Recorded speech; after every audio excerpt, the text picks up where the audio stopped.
Hello, my name is Greg Tyree, and I'm author of my own Life Focus.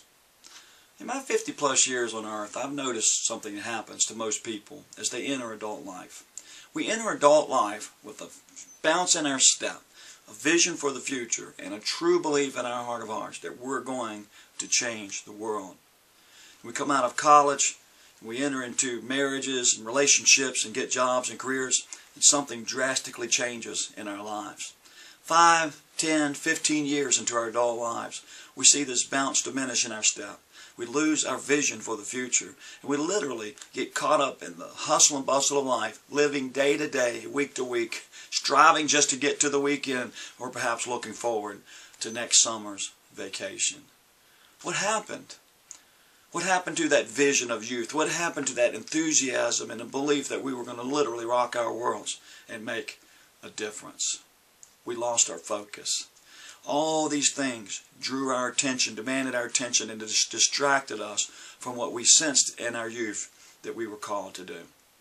My Own Life Focus is a book that I've written to help solve that dilemma in your life. It is a 5-stage system of life focusing fleshed out in 11 steps. The first step to life focusing is beliefs. Beliefs. Now, in the back of my book, I give you a chart of these 11 steps, and I want to walk quickly through them. And this first stage is the first 3 steps of life focusing, and that is inward reflection. If we're going to look at beliefs, we have to have inward reflection. Inward reflection goes beyond, say, a Christian, for example, having devotions or someone meditating a few minutes a day. Inward reflection goes much deeper than that. If we're going to engage in meaningful inward reflection, we're going to have to literally separate ourselves from the world for a while, for hours or even days to get this done. I share with you in this book not only the steps of life focusing, but I give you strategies to help you accomplish each step. I ask some difficult questions that, if answered honestly, will help you know that if you have achieved or are going to achieve that step in life focusing. So far as inward reflection goes, for myself, I practice it on a daily basis, a few moments at a time throughout the day.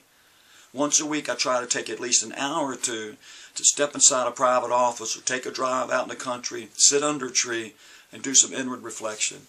And about once a month I take about a half day to a whole day to do this. And once a year I'll take a weekend or so to engage in inward reflection. The second step to this first stage of beliefs is right thinking. If we have looked in our hearts and we have found our core, our center, we see the Spirit of God there leading us, teaching us, showing us what we're supposed to be doing in our life. This gives us clarity of thought. It gives us right thinking. People look around the world today and they wonder why it's in the shape it's in. They wonder why people do what they do. And I can tell you, at the heart of it is because people do not think rightly. People have been taught erroneous ways to think, and oftentimes we're driven by our feelings instead of our thoughts. I talk about that in the book and go in deeper in that. It leads us to the third step of this first stage, and that is correct beliefs. Now, I know saying correct beliefs goes against the grain of our culture. Our world has taught us since we were children that all beliefs are equally valid. And it sounds politically correct, kind of warm and fuzzy, but my friend, is simply not true. Let me give you an example from history. There was a time in the world when most people believed that the universe was geocentric, or that the earth was the center of the universe. The great scientists and philosophers and religious leaders began to say, no, the universe is heliocentric and everything revolves around the sun. Now, when we think about a universe, we need to think about our solar system. Which belief was correct? They both aren't correct. They both aren't equally valid. Everything does not revolve around the earth, does it? So you see, just believing something doesn't make it equally valid to another belief. We must believe in the right things. We must have correct beliefs. If you don't believe this first stage, if you don't really delve into it and engage in it, life focusing will be a futile process for you. The second stage in my own life focus is focus.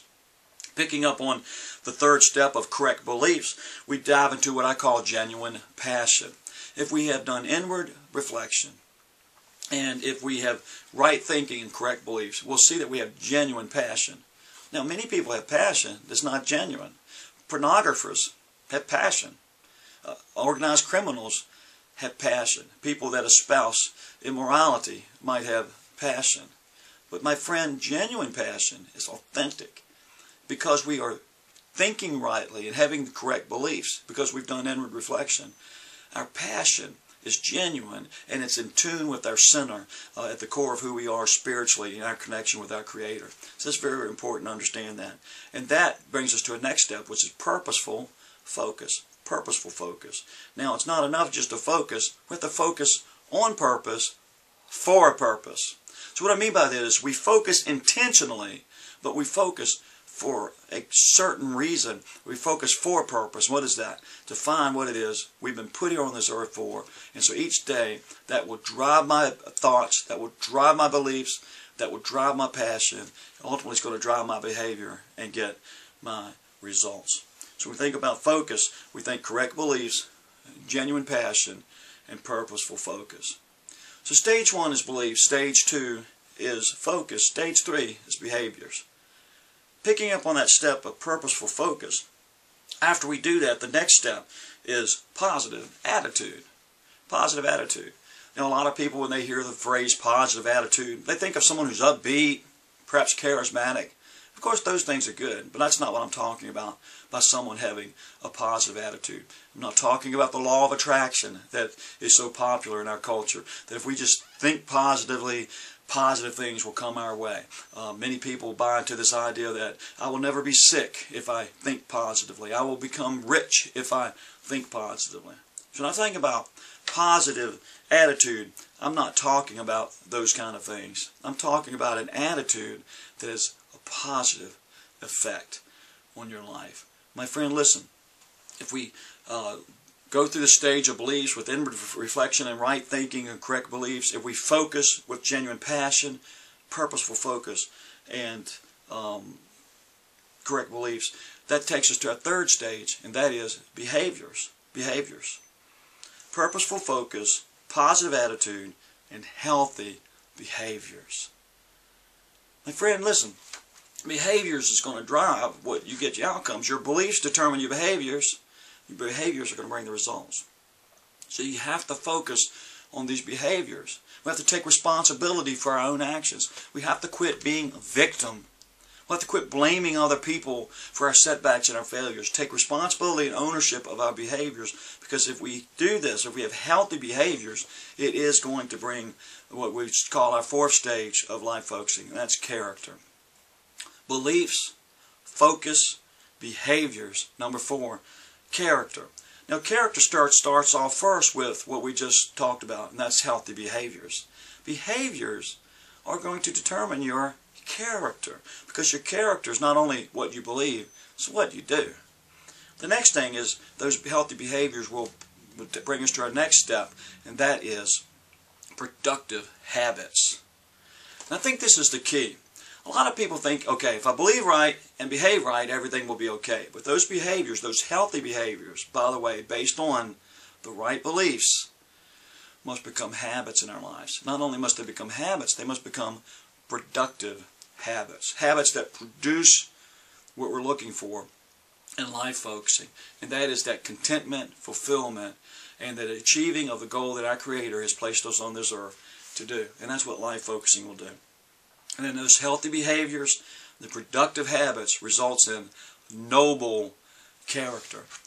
In my book, I spend significant time talking about that idea of noble character. Reputation, that's what people think about you. That's what they think of you. That's their opinion of you. We spend our whole lives, don't we, worried about our reputation. People spend exorbitant amounts of money on their appearance and their wardrobe and where they live and what they drive and who they hang out with, because they want their reputation to be a certain thing. But you know, reputation can be destroyed very easily just by gossip and word of mouth or making some foolish mistake. But character, that's who you are. And so the whole purpose in this fourth stage, character, is to have noble character, to be a man or woman of integrity, to make a difference in our world. And that brings us to our final stage. Belief, stage 1, focus stage 2, behavior stage 3, character stage 4. And here's where the rubber meets the road. Stage 5 is outcomes. The results, the things that come out of your life and brings you the things that will give you that contentment and that significant success I talked about earlier. And how do we get these outcomes? Building on the whole platform of my own life focus, noble character that we just discussed will result in consistent living. You see, if we are a person of noble character, in our heart of hearts, we are aligned with our core and we're aligned with God and we're aligned with what He's placed us on this earth to do, that's going to produce in us consistent living. That, my friend, is the key to getting the outcomes you want. Consistent living brings that final 11th step, desire and outcomes. If you're willing to do the hard work of life focusing and go through these 5 stages, flesh out these 11 steps, I can promise you, just like me, you're going to find a sense of contentment and joy that cannot be explained in some career or some house you live in or the things that you have or even the relationships that you have. It transcends all those things. A sense of purpose, a sense of calling, and pursuing in this brief time you have on earth what you were meant to do while you're here, who you were meant to be while you're here will bring those desired outcomes. So again, I'm Greg Tyree, author of My Own Life Focus. I ask you to go to Amazon.com or NorthPointLifeCoaching.com. Get a copy of my book. You can email me and get in touch with me. I would also be glad to sign a copy of the book and mail it to you that way as well. It's also available on Kindle at Amazon.com. God bless you, and I wish you significant success in your own life focus.